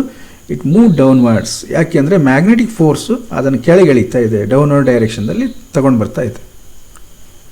ಓಕೆ, ಹಾಗಾದರೆ ನಾವೇನು ಮಾಡುವ ಕೇಳಿದರೆ, ಈ ಚಾರ್ಜ್ ಮೇಲೆ ಒಂದು ಫೋರ್ಸ್ ಹಾಕಿದ್ರಿ ನೀವು, ಕರೆಕ್ಟು? ಫೋರ್ಸ್ ಹಾಕಿದ್ರೆ ಆ ಚಾರ್ಜ್ಗೆ, ಫೋರ್ಸ್ ಅಂದರೆ ಯಾವನು? ನೀವು ಈ ರಾಡನ್ನು ಮೂವ್ ಮಾಡೋದ್ರಿಂದ ಮ್ಯಾಗ್ನೆಟಿಕ್ ಫೀಲ್ಡ್ ಅದ್ರ ಮೇಲೆ ಫೋರ್ಸ್ ಹಾಕಿದೆ. ಆವಾಗ ಏನಾಯಿತು ಕೇಳಿದರೆ ಈ ಫೋರ್ಸು ಈ ಚಾರ್ಜ್ ಪಾಸಿಟಿವ್ ಚಾರ್ಜನ್ನು ಪಿ ಇಂದ ಕ್ಯೂಗೆ ತಗೊಂಡು ಬಂತು. ಏನಾಯಿತು, ಚಾರ್ಜನ್ನು ಪಿ ಇಂದ ಕ್ಯೂಗೆ, ಅಂದರೆ ಒಂದು ಡಿಸ್ಪ್ಲೇಸ್ಮೆಂಟ್ ಆಗಿದೆ. ಕರೆಕ್ಟಾ? ಚಾರ್ಜು ಡಿಸ್ಪ್ಲೇಸ್ಮೆಂಟ್ ಆಗಿದೆ, ಚಾರ್ಜ್ ಮೇಲೆ ಫೋರ್ಸ್ ಆ್ಯಕ್ಟ್ ಆಗಿದೆ. ಹಾಗಾಗಿ what is the amount of work done? ಇಲ್ಲಿ ನೋಡಿ, work done in moving charge from p to q is ಡಬ್ಲ್ಯೂ is equal to force into displacement. Force into displacement, correct. ಹಾಗಾಗಿ ಡಬ್ಲ್ಯೂ is equal to ಫೋರ್ಸನ್ನು ನಾವು find out ಮಾಡಿದ್ವಿ, magnitude q V b ಅಂತೇಳಿ. What is the displacement? ಇದರ length ಎಷ್ಟಿತ್ತು ರಾಡಿಂದು? ಎಲ್ ಇತ್ತು, q B L. This is the expression. ಗೊತ್ತಾಗುತ್ತಾ? ಸೊ ಫೋರ್ಸ್, ಈಗ ಮ್ಯಾಗ್ನಿಟ್ಯೂಡ್ ಆಫ್ ದ ಫೋರ್ಸ್ ನೋಡ್ಕೊಂಡು ಬಂದಿದ್ದೀವಲ್ಲ, ಕ್ಯೂ ವಿ ಬಿ. ಡಿಸ್ಪ್ಲೇಸ್ಮೆಂಟ್ ಎಷ್ಟು? ಪಿ ಇಂದ ಕ್ಯೂಗೆ ಎಷ್ಟು ಡಿಸ್ಟೆನ್ಸ್ ಇದೆ? ಎಲ್ ಇದೆ. ಹಾಗಾಗಿ ಕ್ಯೂ ವಿ ಬಿ ಎಲ್ ಅಂತ ಆಯಿತು. ಓಕೆ, ನೆಕ್ಸ್ಟ್ ಏನು, ನಮಗೆ ಪೊಟೆನ್ಷಿಯಲ್, ಎಲೆಕ್ಟ್ರೋಸ್ಟ್ಯಾಟಿಕ್ ಪೊಟೆನ್ಷಿಯಲ್ ಯೂನಿಟಲ್ಲಿ ಕಲ್ತಿದ್ರಿ, ಕರೆಂಟ್ ಎಲೆಕ್ಟ್ರಿಸಿಟಿಯಲ್ಲೂ ಕಲ್ತಿದ್ರಿ. So since E M F is the work done per unit charge. E M F ಅನ್ನೋದು ಪೊಟೆನ್ಷಿಯಲ್. ಸೊ ನಾವು ಪೊಟೆನ್ಷಿಯಲ್ ಫೈಂಡ್ ಔಟ್ ಮಾಡುವಾಗ ಇಲ್ಲಿ ನಾವು ನೋಡ್ತಾ ಇರೋದು ಇ ಎಮ್ ಎಫ್ ಅನ್ನೋದನ್ನು ಎಸ್ ಐ ಯೂನಿಟ್ ಏನು? ವೋಲ್ಟ್ ಅಲ್ವಾ? So E M F is the work done per unit charge. Work done per unit charge. ಹಾಗಾಗಿ ನೀವೇನು ಮಾಡಿ, ಸೊ ವರ್ಕ್ ಡನ್ ಏನು ಸಿಕ್ಕಿದೆಯಲ್ಲ ನಮಗೆ expression, divide it by Q. Q ಇಂದ ಡಿವೈಡ್ ಮಾಡಿ. So then you will get the E M F, that is E is equal to B L V. Yes, ಬಂತ expression? E is equal to B L V. Same expression ಬರುತ್ತೆ. ಇದು Lorentz ಫೋರ್ಸನ್ನು use ಮಾಡಿ ಆ ಒಂದು motional E M F ಅನ್ನು derive ಮಾಡಿರುವಂಥದ್ದು. ಸೊ ಇಲ್ಲಿಗೆ ಎರಡು ಮೆಥಡನ್ನು ನಾವು ನೋಡಿದ್ವಿ. ಒಂದನೇದು ಫ್ಯಾರಡೇಸ್ ಲಾವನ್ನು ಯೂಸ್ ಮಾಡಿರುವಂಥದ್ದು, ಇಂಡ್ಯೂಸ್ಡ್ ಇ ಎಮ್ ಎಫ್ ಅನ್ನು ನಾವು d phi by D t ಅಂತ ತೊಗೊಂಡಿರೋದು. ಎರಡನೇ ಸಂದರ್ಭ ಏನು ಕೇಳಿದರೆ, ಲಾರೆಂಜ್ ಫೋರ್ಸನ್ನು ಅಪ್ಲೈ ಮಾಡಿರುವಂಥದ್ದು. ಒಂದು ಚಾರ್ಜ್ ಅಂತ ತಗೊಂಡು, ಚಾರ್ಜ್ ಮೂವ್ ಆಗ್ತಾಯಿದೆ, ರಾಡ್ ಮೂವ್ ಆದಾಗ ಅಂತ ತಿಳ್ಕೊಂಡು, ಸೊ ನಾವು ಈ ಎಕ್ಸ್ಪ್ರೆಷನನ್ನು ಫೈಂಡ್ ಔಟ್ ಮಾಡಿದ್ದೀವಿ. ಓಕೆ, ನೆಕ್ಸ್ಟ್ ನಾವು ಮುಂದಕ್ಕೆ ಹೋಗೋಣ. ಮುಂದೇನು ಕೇಳಿದರೆ, ಒಂದು ಎನರ್ಜಿ ಕನ್ಸಿಡರೇಷನ್ ಇನ್ ಮೋಷನಲ್ ಇ ಎಮ್ ಎಫ್ ಅನ್ನುವಂಥದ್ದು.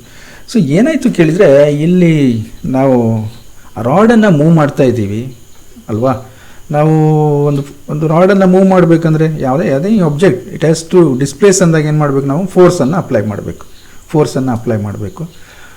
ಸೊ ಫೋರ್ಸನ್ನು ಅಪ್ಲೈ ಮಾಡಿದಾಗ ರಾಡ್ ಮೂವ್ ಆಗುತ್ತಲ್ವ, ಅದರಲ್ಲಿ ನಾವು ಆ ಒಂದು ಎನರ್ಜಿಯನ್ನು ನಾವು ಇನ್ವೆಸ್ಟ್ ಮಾಡಲೇಬೇಕಲ್ಲಿ. ಸೊ ಆ ಇನ್ವೆಸ್ಟ್ ಮಾಡಿರುವಂಥ ಎನರ್ಜಿ ಎಲ್ಲೋಯ್ತು ಅನ್ನೋದು ಬೇಕು ನಮಗೆ. ಯಾಕೆಂದರೆ ಇದು ಆಟೋಮೆಟಿಕ್ ಜನ್ರೇಟ್ ಆಗಿದೆ ಅನ್ನೋದಾದರೆ, ಅಥವಾ ನಮ್ಮ ಎಫರ್ಟ್ ಇಲ್ಲದೆ ಆಗ್ತದೆ ಅನ್ನೋದಾದರೆ, ಸೊ ಏನಾಯ್ತು, ಅದು ಕನ್ಸರ್ವೇಷನ್ ಆಫ್ ಎನರ್ಜಿಗೆ ಒಂದು ಕಾಂಟ್ರವರ್ಸಿ ಆಗುತ್ತೆ. ಸೊ ಅದಕ್ಕೆ ನಾವು ಆ ಎನರ್ಜಿ ಎಲ್ಲೋಯ್ತು ಅನ್ನೋದನ್ನು ನೋಡುವ.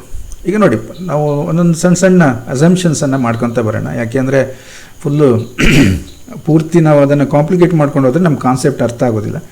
ಇಲ್ಲೇನು ಅಂದರೆ, let R be the resistance of movable arm. ಯಾವುದು movable arm? P Q. Same ಅದೇ ಅಪರೇಟಸ್ಸು, ಅದೇ ಅರೇಂಜ್ಮೆಂಟು. ಅದರಲ್ಲಿ ಆ ಪಿ ಕ್ಯೂ ರಾಡ್ ಏನಿದೆ, ಈಗ ನಿಮಗೆ ಜಸ್ಟ್ ಹಿಂದೆ ನೋಡಿದ್ರಲ್ಲ, ಅದರ ರೆಸಿಸ್ಟೆನ್ಸ್ ಆರ್ ಅಂತ ತಿಳ್ಕೊಳ್ಳೋಣ. ಎಲ್ಲಿ ನಾವು ಆ ರೆಕ್ಟ್ಯಾಂಗ್ಯುಲರ್ ಕಂಡಕ್ಟರ್ ಇತ್ತಲ್ಲ ಪಿ ಕ್ಯೂ ಆರ್ ಎಸ್, ಅದರಲ್ಲಿ ಪಿ ಕ್ಯೂ ರೆಸಿಸ್ಟೆನ್ಸನ್ನು ಆರ್ ಅಂತ ತಿಳ್ಕೊಳ್ಳೋಣ. ಪಿ ಕ್ಯೂ ರೆಸಿಸ್ಟೆನ್ಸ್, ಆ ಮೂವೇಬಲ್ ರಾಡ್ ಇತ್ತಲ್ಲ ಅದರ ರೆಸಿಸ್ಟೆನ್ಸ್ ಮಾತ್ರ ಆರ್ ಅಂತ ತಿಳ್ಕೊಳ್ಳೋಣ. So we assume that remaining arms have negligible resistance compare to r. ಉಳಿದ ರಾಡಿಗೆ ರೆಸಿಸ್ಟೆನ್ಸ್ ಇಲ್ಲ ಅಂತ ಅಲ್ಲ, ಅದರ ರೆಸಿಸ್ಟೆನ್ಸ್ ನೆಗ್ಲಿಜಿಬಲ್, ತುಂಬ ಕಡಿಮೆ ಇದೆ ಅಂದ್ಕೊಳ್ಳಿ. ಅದಕ್ಕೆ ಕೆಲವು ಟೆಕ್ಸ್ಟ್ಗಳಲ್ಲಿ ಏನು ಮಾಡ್ತಾರೆ ಅಂದರೆ, ಈ ಪಿ ಕ್ಯೂಗೆ ಒಂದು ರೆಸಿಸ್ಟೆನ್ಸನ್ನು ಕನೆಕ್ಟ್ ಮಾಡಿದ್ದೀವಿ ಅಂತ ತೋರಿಸ್ಬಿಡ್ತಾರೆ. ಸೊ ಅವಾಗ ಏನಾಗುತ್ತೆ ಕೇಳಿದರೆ, ಇನ್ನೂ ಕ್ಲಿಯರ್ನಾಗಿ ಅರ್ಥ ಆಗ್ಬೋದೇನೋ. ಬಟ್ ನಾವು ಅಂದ್ಕೊಳ್ಳೋಣ, ಈಗ ಪಿ ಕ್ಯೂಗೆ ರೆಸಿಸ್ಟೆನ್ಸ್ ಇದೆ, ಅದು ಆರ್ ಅಂತ ಅದರ ವ್ಯಾಲ್ಯೂ. ಬಟ್ ಏನು, ಉಳಿದ ಆರ್ಮ್ಗಳಿಗೂ ರೆಸಿಸ್ಟೆನ್ಸ್ ಇದೆ, ಬಟ್ ನೆಗ್ಲಿಜಿಬಲ್ ಅಂತೇಳಿ. ಅದನ್ನು ನಾವು ಸೀರಿಯಸ್ ಆಗಿ ತಗೊಳ್ಳೋದು ಬೇಡ. ಎಲ್ಲದ ಆರ್ಮ್ಗೂ ಮತ್ತು 3 ಆರ್ಮ್ಸ್ ಇದೆಯಲ್ಲ ಸೈಡಲ್ಲಿ, ಸೊ ಅದರ ರೆಸಿಸ್ಟೆನ್ಸನ್ನು ನಾವು ನೆಗ್ಲಿಜಿಬಲ್ ಅಂತ ತಗೊಂಡ್ವಿ ಅಂದ್ಕೊಳ್ಳಿ. ಆವಾಗ ಏನಾಯಿತು ಕೇಳಿದರೆ, ಯಾವಾಗ ಒಂದು ರಾಡಲ್ಲಿ ರೆಸಿಸ್ಟೆನ್ಸ್ ಇದೆಯೋ ಅದು ಕ್ಲೋಸ್ಡ್ ಸರ್ಕ್ಯೂಟ್. ನಿಮ್ಗೆ ಗೊತ್ತೇ ಇದೆ, ಪಿ ಕ್ಯೂ ಆರ್ ಎಸ್ ಅನ್ನೋದು ಒಂದು ಕ್ಲೋಸ್ಡ್ ಸರ್ಕ್ಯೂಟು. ಮಧ್ಯೆ ಒಂದು ರಾಡಲ್ಲಿ ರೆಸಿಸ್ಟೆನ್ಸ್ ಇದೆ ಅನ್ನೋದಾದರೆ ಕರೆಂಟ್ ಫ್ಲೋ ಆಗುತ್ತೆ. ಸೊ ಆ ಕರೆಂಟಿಂದ ರೆಸಿಸ್ಟೆನ್ಸನ್ನು ನಾವು ಫೈಂಡ್ ಔಟ್ ಮಾಡ್ಬೋದು, ಓಮ್ಸ್ ಲಾ ಯೂಸ್ ಮಾಡಿಬಿಡೋದು. So I is equal to V by R, ಅಥವಾ ಇ ಎಮ್ ಎಫ್ ಇಲ್ಲಿ ಬಂದಿರೋದು. So E divide by R. ಇಲ್ಲಿ ಈ ಕರೆಂಟ್ ಎಲೆಕ್ಟ್ರಿಸಿಟಿ ಜೊತೆಗೆ ಕನ್ಫ್ಯೂಸ್ ಮಾಡ್ಕೋಬೇಡಿ. ನಾನು ಕರೆಂಟ್ ಎಲೆಕ್ಟ್ರಿಸಿಟಿ 2-3 ಸರಿ ಹೇಳಿದೆ. ಅಲ್ಲಿ ಇ ಎಮ್ ಎಫ್ ಬೇರೆ, ಅಲ್ಲಿ ಟರ್ಮಿನಲ್ ಪೊಟೆನ್ಷಿಯಲ್ ಬೇರೆ, ಅಲ್ಲಿ ವಿ ಅಂತ ಸಬ್ಸ್ಟಿಟ್ಯೂಟ್ ಮಾಡ್ತೀರಿ, ಇ ಎಮ್ ಎಫ್ ಅನ್ನು ಸಬ್ಸ್ಟಿಟ್ಯೂಟ್ ಮಾಡೋದಿಲ್ಲ. ಗೊತ್ತು ನನಗೆ, ನೀವು ಅಲ್ಲಿ ಕನ್ಫ್ಯೂಸ್ ಮಾಡ್ಕೊಳ್ತೀರಿ ಅಂತೇಳಿ. ಬಟ್ ಅಲ್ಲಿ ಯಾಕೆ ಅಂದರೆ, ಸೆಲ್ಲನ್ನು ನಾವು ತಗೋತೀವಿ. Cell itself has some resistance. ಆ ಸೆಲ್ಲಿಗೆ ಒಂದು ಇಂಟರ್ನಲ್ ರೆಸಿಸ್ಟೆನ್ಸ್ ಇರುತ್ತಲ್ವ. ಸೊ ಹಾಗಾಗಿ ನಿಮಗೆ ಓಪನ್ ಸರ್ಕ್ಯೂಟಲ್ಲಿ ಇ ಎಮ್ ಎಫ್ ಸಿಗುತ್ತೆ, ನೀವು ಅದನ್ನು ಕ್ಲೋಸ್ ಮಾಡಿದ್ರೆ ಅಲ್ಲಿ ಇ ಎಮ್ ಎಫ್ ಸಿಗೋದಿಲ್ಲ, ಪೊಟೆನ್ಷಿಯಲ್ ಡಿಫ್ರೆನ್ಸನ್ನು ಫೈಂಡ್ ಔಟ್ ಮಾಡ್ತೀರಿ. ಕರೆಕ್ಟಾ? ಓಕೆ, ಹಾಗಾದರೆ ಇಲ್ಲಿ ನಾವು ಐ ಇಸ್ ಈಕ್ವಲ್ ಟು ಈ ಇ ಎಮ್ ಎಫನ್ನು ಸಬ್ಸ್ಟಿಟ್ಯೂಟ್ ಮಾಡಿ ಡಿವೈಡ್ ಬೈ ಆರ್ ಅಂತ ನಾವು ಕ್ಯಾಲ್ಕುಲೇಟ್ ಮಾಡ್ಬೋದು. So that for this is substitute the value for the E M F, that is B L V. ಭಾಳ ಸರಿ ಮಾಡ್ಕೊಂಡು ಬಂದ್ವಿ ಈಗ ನಾವು. Induced E M F is B L V. ಇದು ಈ ಅರೇಂಜ್ಮೆಂಟಲ್ಲಿ 2 ಸರಿ ಡೆರಿವೇಷನ್ ಮಾಡಿದ್ದೀವಲ್ಲ, B L V divide by R ಅಂತೇಳಿ. ಆರ್ ಅನ್ನೋದು ರೆಸಿಸ್ಟೆನ್ಸ್, ನೆನಪಿರಲಿ, ಇದು ಸ್ಮಾಲ್ ಆರ್ ಅನ್ನು ಯೂಸ್ ಮಾಡಿದರೆ ಅಂದರೆ ಭಾಳ ಸಣ್ಣ ರೆಸಿಸ್ಟೆನ್ಸ್ ಹೇಳಿ, ತುಂಬ ದೊಡ್ಡ ಹೆವಿ ರೆಸಿಸ್ಟೆನ್ಸ್ ಅಲ್ಲ. It's a conductor, it has some resistance ಅಂತೇಳಿ. ಈಗೇನಾಯಿತು ಕೇಳಿದರೆ ಕರೆಂಟ್ ಫ್ಲೋ ಆಗ್ತಾ ಇದೆ ಎಲ್ಲಿ? ಪಿ ಕ್ಯೂ ರಾಡಲ್ಲಿ. ಪಿ ಕ್ಯೂ ರಾಡಲ್ಲಿ ಕರೆಂಟ್ ಫ್ಲೋ ಆಗ್ತಾಯಿದೆ. ಯಾಕೆಂದರೆ ಇದಕ್ಕೊಂದು ರೆಸಿಸ್ಟೆನ್ಸ್ ಇದೆ ನೋಡಿ. ನಾವು ಕರೆಕ್ಟಾಗಿ ಕೇಳಿಸ್ಕೊತ ಬನ್ನಿ.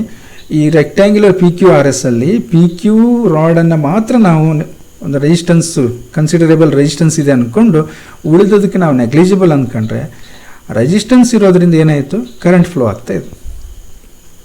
ಓಕೆ, ಸೊ ಕರೆಂಟ್ ಫ್ಲೋ ಆಗ್ತಾ ಇದೆ ಅಂದಾಗ ನಾವು ಮತ್ತೆ ಮೂವಿಂಗ್ ಚಾರ್ಜಸ್ ಆ್ಯಂಡ್ ಮ್ಯಾಗ್ನೆಟಿಸಮ್ ನೆನಪು ಮಾಡಿಕೊಂಡ್ರೆ, current carrying conductor having a length l placed in a magnetic field it experience a force.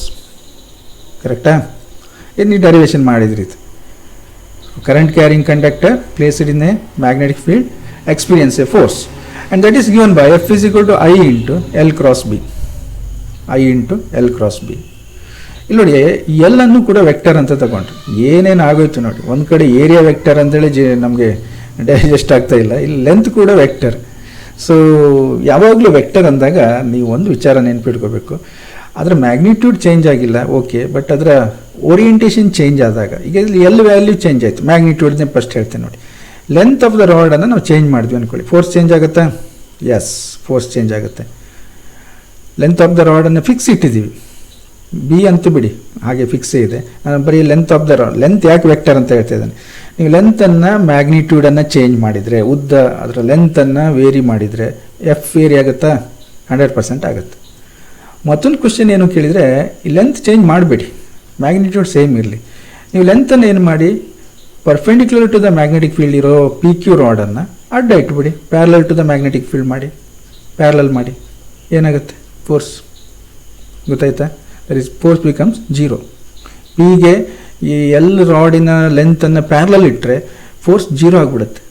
ಅಂದರೆ ಅರ್ಥ ಏನಾಯಿತು? ಎಲ್ಲನ್ನು ಮ್ಯಾಗ್ನಿಟ್ಯೂಡ್ ಚೇಂಜ್ ಮಾಡಿದಾಗ ಎಫ್ ಚೇಂಜ್ ಆಗೋದು ಓಕೆ, ನಾವು ಎಲ್ಲ ವಿ ಆರ್ ಎಗ್ರಿ. ಯಾಕೆಂದರೆ ಎಲ್ ಅಂದರೆ ನಾವು ಸ್ಕೇಲರ್ ಅಂತ ಕಲ್ತ್ಕೊಂಬಂದಿದ್ವಿ.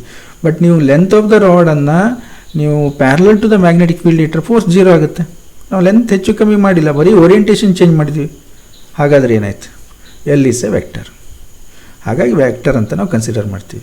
ಓಕೆ, ಈ ಫೋರ್ಸನ್ನು ಗೊತ್ತಾಯ್ತು ನಿಮಗೆ. F is equal to I into l cross b. ಇದರ ಮತ್ತೆ ಜಾಸ್ತಿ ಎಕ್ಸ್ಪ್ಲನೇಷನ್ ಬೇಕಾಗಲ್ಲ ನಿಮಗೆ. ಬಟ್ ಎಲ್ ಕ್ರಾಸ್ ಬಿ ಇರೋದ್ರಿಂದ ನಾವು ಏನು ಮಾಡ್ಬೋದು? ಎಲ್ ಬಿ ಸೈನ್ ಟೀಟಾ ಅಂತ ತಗೋಬೋದು. I L b sine theta ಇತ್ತು. ಆ್ಯಕ್ಚುಲಿ ಈಗಾಗಲೇ ಹೇಳಿದ್ದೀನಿ, ಎಲ್ ಮತ್ತು ಬಿ ಪರ್ಪೆಂಡಿಕ್ಯುಲರ್ ಇದೆ. So theta 90 degree, there force is I L b. Correct. The magnitude of this force is I L b. F is equal to I L b. ಏನು ಮಾಡುವ ಈಗ next? ನಮಗೆ ಈ force ಬೇಕು. ಆ ಒಂದು ರಾಡ್ ಮೇಲೆ ಫೋರ್ಸ್ ಏನು ಆ್ಯಕ್ಟ್ ಆಗ್ತಾಯಿದೆ ಅಂತ ಬೇಕು ನಮಗೆ. ಸೊ ಆ force is given by I L B and ಆ ರಾಡಲ್ಲಿ ಕರೆಂಟ್ ಏನು ಫ್ಲೋ ಆಗ್ತಿದೆ, ಕರೆಂಟ್ ವ್ಯಾಲ್ಯೂ ಸಬ್ಸ್ಟಿಟ್ಯೂಟ್ ಮಾಡಿ. So I is equal to B L V by R. So B L V, B ಮತ್ತು ಎಲ್ ಸ್ಕ್ವೇರ್ ಆಗುತ್ತೆ, B square L square V divide by R. ಸರಿನಾ? ಇಲ್ಲಿವರೆಗೇನು problem ಇಲ್ಲ. ಇದೇನಿದು force? Force experienced by the rod, ಈ moving rod placed in a magnetic field. ಅಲ್ಲಿ current ಹೇಗೆ ಬಂತಂತ ಗೊತ್ತಿದೆ ನಮಗೆ. ಸೊ ಆ ರಾಡನ್ನು ಮೂವ್ ಮಾಡಿದ್ಮೇಲೆ ಇ ಎಮ್ ಎಫ್ ಇಂಡ್ಯೂಸ್ ಆಯಿತು. ಆ ರಾಡಿಗೆ ಒಂದು ರೆಸಿಸ್ಟೆನ್ಸ್ ಇರೋದ್ರಿಂದ ಕರೆಂಟ್ ಫ್ಲೋ ಆಯಿತು. ಹಾಗಾಗಿ ಕರೆಂಟ್ ಫ್ಲೋ ಆಗ್ತಾ ಇರುವಂಥ ರಾಡನ್ನು ಮ್ಯಾಗ್ನೆಟಿಕ್ ಫೀಲ್ಡಲ್ಲಿ ಇಟ್ಟಾಗ it experience a force. So given by f is equal to I L b. ಕರೆಕ್ಟಾ? ಓಕೆ. ಸೊ ನೆಕ್ಸ್ಟ್ ಏನು ಕೇಳಿದರೆ, the arm p Q is being pushed with constant speed v. ಯಾರು ಇದು? ನಾವೇ. ರಾಡನ್ನು ಆಟೋಮೆಟಿಕ್ಕಾಗಿ ಮೂವ್ ಆಗ್ತಾ ಇಲ್ಲಲ್ಲ ಅದು. ಸೊ ಆ ರಾಡನ್ನು ನಾವು ಮೂವ್ ಮಾಡ್ತಾ ಇದ್ದೀವಿ ನಾವು with constant speed v. Move ಮಾಡಬೇಕು. ಮೂವ್ ಮಾಡಿದ್ರೆ ಅದಲ್ಲಿ ಆಟೋಮೆಟಿಕ್ಕಾಗಿ ಹೋಗೋಕ್ಕೆ ಚಾನ್ಸ್ ಇಲ್ಲ. ಆ ರಾಡನ್ನು ನೀವೇನು ಮಾಡಬೇಕು? ಮೂವೇಬಲ್ ರಾಡ್ ಅಂದರೆ ತನ್ನಿಂದನೇ ಮೂವ್ ಆಗುತ್ತೆ ಹೇಳಲ್ಲ. So you have to push that. Push ಮಾಡಬೇಕಂದಾಗ ಏನಾಯಿತು? The power required to do this. ಏನು ಮಾಡಬೇಕು? ನೀವು ಒಂದು ಫೋರ್ಸ್ ಹಾಕಲೇಬೇಕು ಆ ರಾಡನ್ನು ಮೂವ್ ಮಾಡಬೇಕಂದ್ರೆ. ವಿತ್ ಕಾನ್ಸ್ಟೆಂಟ್ ಸ್ಪೀಡ್ ಇದೆ. ಓಕೆ. ಸೊ ಎಕ್ಸಲರೇಷನ್ ಇಲ್ಲ, ಬಟ್ ಫೋರ್ಸ್ ಹಾಕಿದಿರಿ ನೀವು, ಕಾನ್ಸ್ಟೆಂಟ್ ಸ್ಪೀಡಲ್ಲಿ ಮೂವ್ ಆಗ್ತಾ ಇದೆ. ಹಾಗಾದರೆ ನೀವು ಪವರನ್ನು ಏನು ಮಾಡ್ಬೋದು, ನಾವು P = F.V ಅಥವಾ FV ಅಂತ ಸಿಂಪಲ್ ಆಗಿ ತೆಗೆದುಕೋಬೋದು. ಫೋರ್ಸ್ ಇದು ಡಾಟ್ ಪ್ರಾಡಕ್ಟ್, ಫೋರ್ಸ್ ಹಾಕಿದ ಡೈರೆಕ್ಷನ್ದಲ್ಲೇ ವೆಲಾಸಿಟಿ ಇದೆ, ಅದೇ ಎರಡರ ಮಧ್ಯೆ ಆ್ಯಂಗಲ್ 0 ಇರುತ್ತೆ. cos θ cos 0 is 1. ಸೊ ಹಾಗಾಗಿ P = FV ಅಂತ ಆಯಿತು. ಜಸ್ಟ್ ನಾವು ಫೋರ್ಸನ್ನು ನೋಡ್ಕೊಬಂದಿದ್ವಿ ಹಿಂದೆ. ಇಲ್ಲಿ ನೋಡಿ ಈ ಎಕ್ಸ್ಪ್ರೆಷನ್ನಲ್ಲಿ F = B² L² V² ಇಲ್ಲ, R ಇತ್ತು. ನಾವು ಇಲ್ಲಿಗೆ ಬಂದಾಗ ಏನಾಯಿತು, V ಅದ್ರ ಜೊತೆಗೆ ಸ್ಕ್ವೇರ್ ಆಯಿತು. So B² L² V² R. Mark this as equation 1. ಏನಿದು, ನಾವು ಆ ರಾಡನ್ನು ಮೂವ್ ಮಾಡಲಿಕ್ಕೆ we have to push the rod. So what is the power required, ಎಷ್ಟು ಪವರ್ ಬೇಕು ಅನ್ನುವಂಥದ್ದು. ಕರೆಕ್ಟಾ? ಓಕೆ. ಈಗ ನಾವು ಕೆಲಸ ಮಾಡಿದ್ದೀವಿ ಅಲ್ಲಿ, ಅಂದರೆ ನಾವು ಆ ರಾಡನ್ನು ಮೂವ್ ಮಾಡಿದ್ದೀವಿ. ಸೊ ಹಾಗಾಗಿ ಈ ಎಕ್ಸ್ಪ್ರೆಷನ್ ಏನು ಬಂದಿದೆ ನಮಗೆ, ಸೊ ಪವರ್ ಡಿಸಿಪೇಟೆಡ್ ಅಂತಲೂ ಹೇಳಿ ಅಥವಾ ಪವರ್ ಇನ್ವೆಸ್ಟೆಡ್ ಅಂತ ಹೇಳಿ, ನಾವಲ್ಲಿ ಇಷ್ಟು ಎನರ್ಜಿಯಲ್ಲಿ ನಾವೇನು ಮಾಡಿದ್ದೀವಿ, ಇನ್ವೆಸ್ಟ್ ಮಾಡಿದ್ದೀವಿ ಅಂತ, ಆ ರಾಡನ್ನು ಮೂವ್ ಮಾಡಲಿಕ್ಕೆ ನಾವು ಖರ್ಚು ಮಾಡಿದ್ದೀವಿ ಅಂತೇಳಿ. ಓಕೆ, ನಾವೀಗ ಏನು ಮಾಡುವ ಅಂದರೆ, this mechanical work dissipated as Joule heat ಆಗ್ಬೋದು ನೋಡುವ. And is given by current electricity. Once again PJ ಅಂತ ಹೇಳ್ತಾರೆ, ಇದಕ್ಕೆ ಜೌಲ್ ಪವರ್ ಅಂತಲೂ ಹೇಳ್ತಾರೆ. So that power is dissipated as Joule heat ಅಂತ ಹೇಳೋದಾದರೆ P = I²R. ಈ ಎಕ್ಸ್ಪ್ರೆಷನ್ ಬಂದಿದೆ ಅಲ್ವಾ ಕರೆಂಟ್ ಎಲೆಕ್ಟ್ರಿಸಿಟಿಯಲ್ಲಿ, P = I². R ಅನ್ನೋದೇನು, ರೆಸಿಸ್ಟೆನ್ಸ್. ಸೊ P = I²R. ಸಬ್ಸ್ಟಿಟ್ಯೂಟ್ ಮಾಡಿ, I ವ್ಯಾಲ್ಯೂ ಮತ್ತೆ ಒಂದ್ಸರಿ ತಗೊಬನ್ನಿ, BLV/R, EMF /R ಬಂದಿತ್ತಲ್ವ ಅಲ್ಲಿ ಫಸ್ಟ್ ಮಾಡಿದಾಗ, ಆ ವ್ಯಾಲ್ಯೂಸನ್ನು ಹಾಕಿ BLV/R. I² ಇದೆ, ಸ್ಕ್ವೇರ್ ಮಾಡಿ, R ಪಕ್ಕದಲ್ಲಿದೆ. ಓಕೆ, ಏನಾಯಿತು ಆವಾಗ, this is equals to B² L² V². ಒಂದು R ಉಳ್ಕೊಳ್ಳುತ್ತೆ ಇಲ್ಲಿ, R² ಅಲ್ವ ಇದು, ಹೋಲ್ ಸ್ಕ್ವೇರ್, ಒಂದು R ನ್ಯೂಮರೇಟ್ರಲ್ಲಿದೆ. ಸೊ R ಉಳ್ಕೊಂತ. ಸೊ ಈ ಎರಡು ಎಕ್ಸ್ಪ್ರೆಷನ್ಸ್ ನೋಡಿ ಸೇಮ್ ಇದೆ. ಏನಾಯಿತು, ನಾವು ಏನು ಪವರನ್ನು ಹಾಕಿದ್ದೀವಿ, ಸೊ ನಾವು ಫೋರ್ಸ್ ಹಾಕಿ ಅದು ಒಂದು ಕಾನ್ಸ್ಟೆಂಟ್ ಸ್ಪೀಡಲ್ಲಿ ವೆಲಾಸಿಟಿಯಲ್ಲಿ ಮೂವ್ ಆಗೋಗಿ ಮಾಡಿದ್ವಿ. This is our power, this is the power required to move the rod, and this is the power expression that is for the mechanical work dissipated as Joule heat. ಇದು mechanical work ಹೀಟಾಗಿ ಹೇಗೆ ಒಂದು expression convert ಆಗುತ್ತೆ ಅನ್ನೋದ್ರ expression. So ಇದು current ಎಲೆಕ್ಟ್ರಿಸಿಟಿಯಿಂದ ತಗೊಂಡಿರೋದು. So ಎರಡು ಎಕ್ಸ್ಪ್ರೆಷನ್ ಸೇಮ್ ಇದೆ. ಏನರ್ಥ ಆಯ್ತು ಅವಾಗ, thus mechanical energy which was needed to move the arm PQ is converted into electrical energy, induced EMF ಆಗಿ ಕನ್ವರ್ಟ್ ಆಯಿತು, and then to thermal energy. ಹಾಗಾದರೆ ನೀವು PQ ರಾಡನ್ನು ಮೂವ್ ಮಾಡಿದಾಗ ಏನಾಗುತ್ತೆ, so change in the flux due to change in area, EMF induce ಆಯಿತು.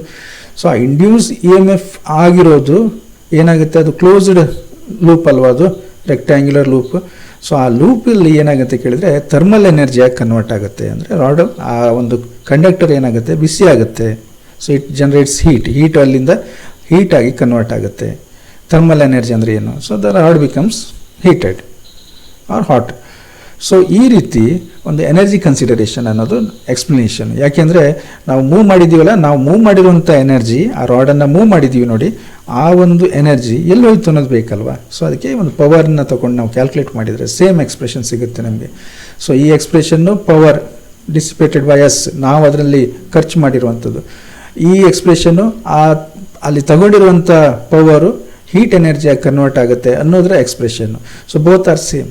ಎಲ್ಲೂ energy ಹೊಸದಾಗಿ ಏನು ಕ್ರಿಯೇಟ್ ಆದಂಗೆ ಆಗಲಿಲ್ಲ, ನಾವೇನು ಇನ್ವೆಸ್ಟ್ ಮಾಡಿದ್ವು ಅಷ್ಟೇ ಎನರ್ಜಿಯಲ್ಲಿ ಕ್ರಿಯೇಟ್ ಆಗಿದೆ. ಆ ಎನರ್ಜಿ ಏನಾಯಿತು ಕೇಳಿದರೆ, so this is expression for power, okay of course.